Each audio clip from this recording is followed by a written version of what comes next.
Well, today's opening day, first day of official practice, so it's an exciting time. It's basically our spring training, so you guys stick around. You see it's a lot of new faces, a couple familiar faces coming back, like a Carlos Perez and Blake Sear and Villegas in the outfield. But all in all, it's a lot of new faces, but it's an exciting team. I think so many positions are wide open right now. When we lose a guy like Yo-Yo Morales, and you lose Kafis, and you lose your shortstop and your right fielder and closer and two setup guys and a couple starters.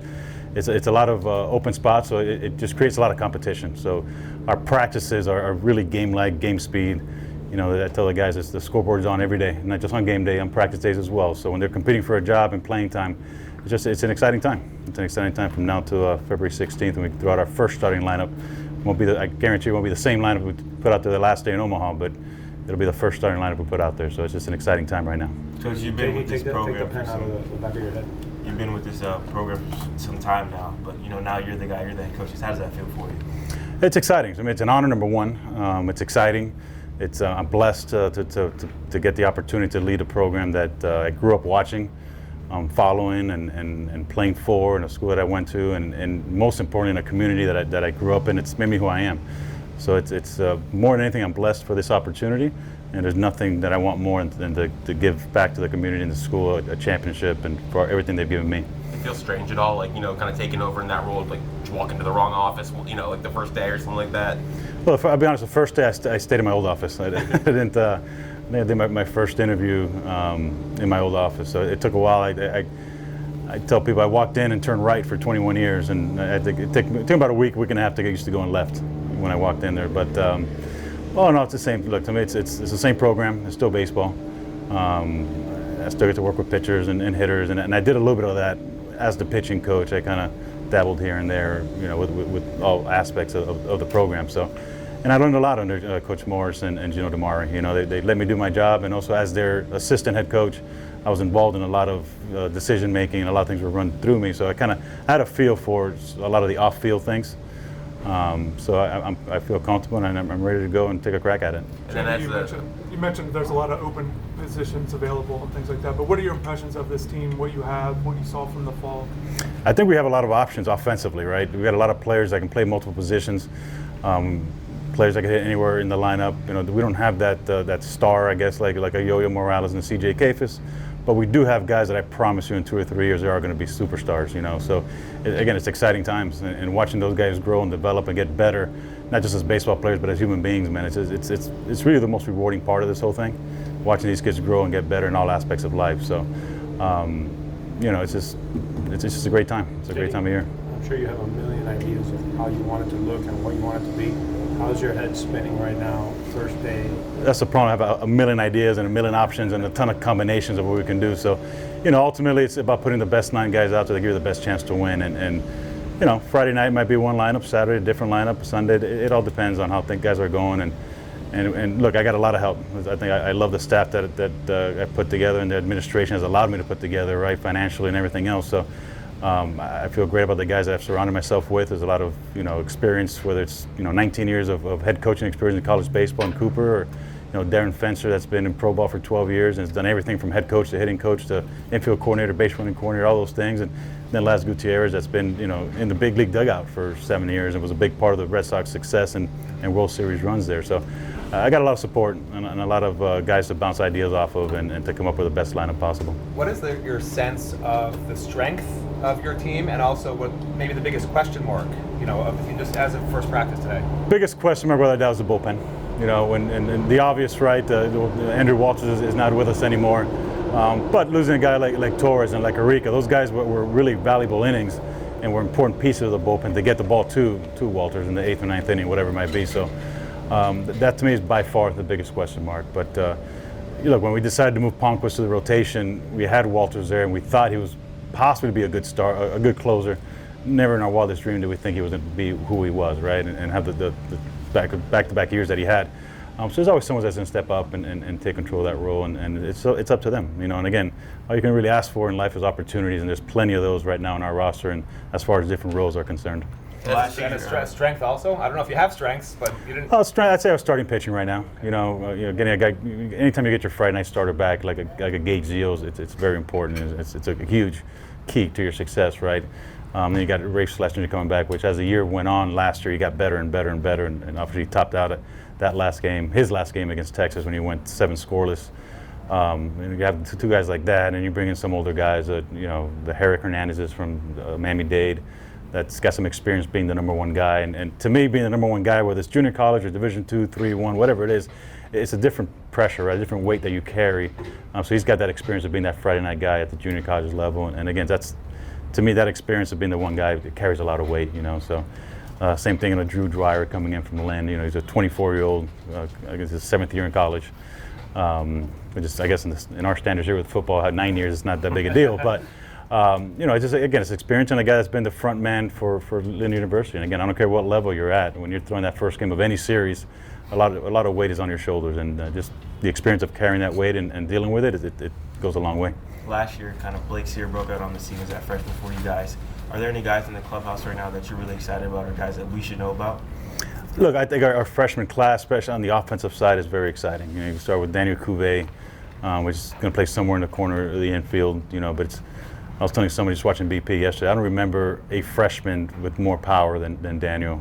Just in BP. I guess it's BP, but just the ability to hit the ball as far and as hard as he does. And they've been around for a long time. I played with Pat Burrow as a freshman, and when he was a freshman, and we had the Yonder Alonzos and Yo-Yo Morales, all these guys are big power guys, but as a freshman coming in, I don't remember too many guys with the power that Cuvée has. You got Antonio Jimenez, which is a shortstop, which he's a guy that he makes plays on the defense that no one else on the roster can make, right? But he's a freshman, so there's gonna be that learning curve. Jake Kulikowski in the outfield is another, to me, it's gonna be a special bat at some point. So the future is bright there. The future is bright, and again, we don't have those household names yet, but you're going to be very familiar with some of these guys in the near future.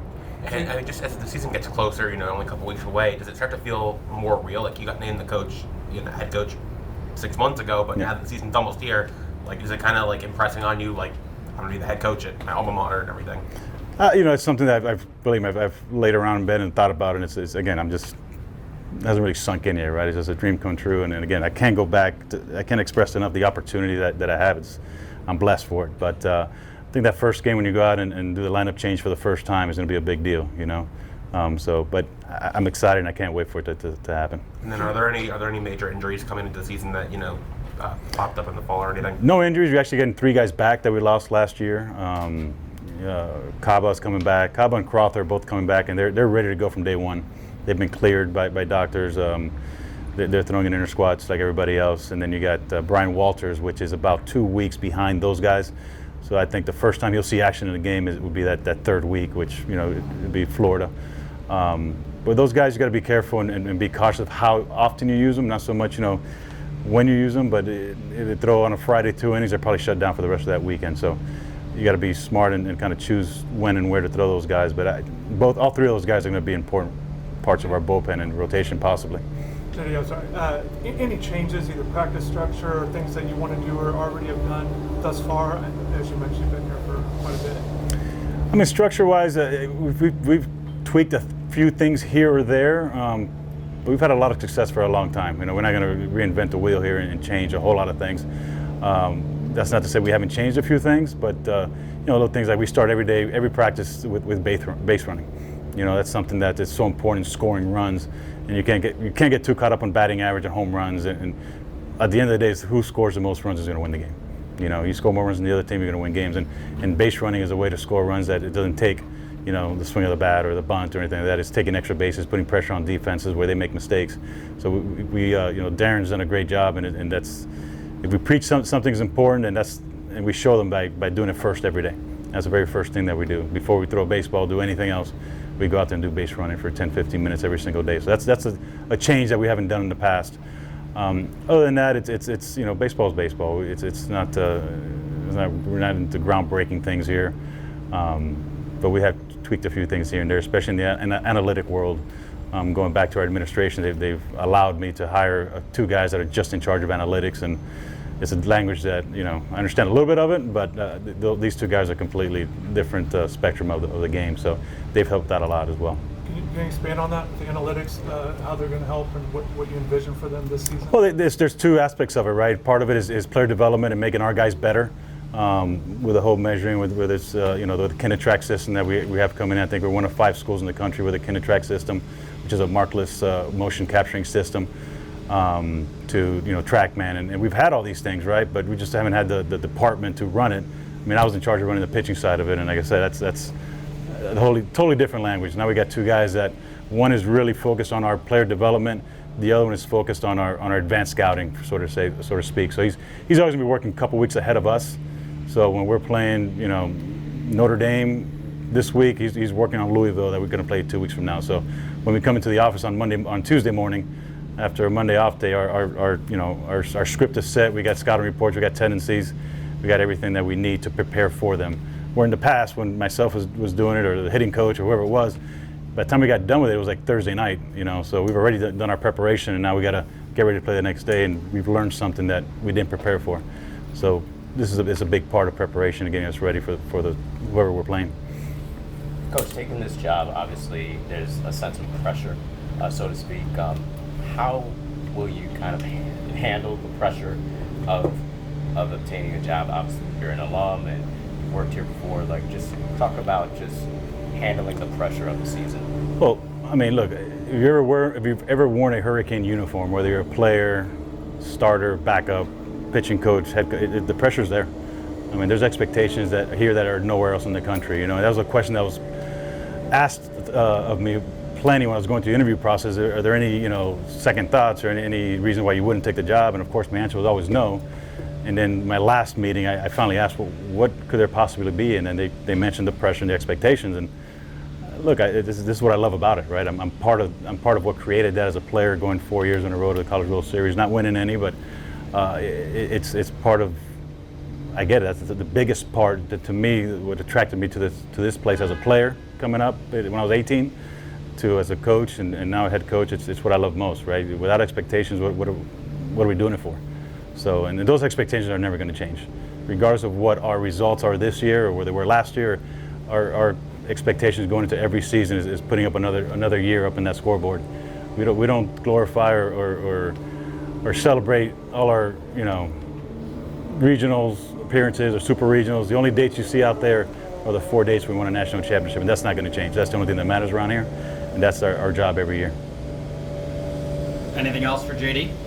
Coach, what is it that you want Miami fans and the Miami community to know about how this new Hurricanes baseball team led under you is going to approach every single game, how they're going to play every night? What is it that you want fans to know? They're going to get the best version of us every night.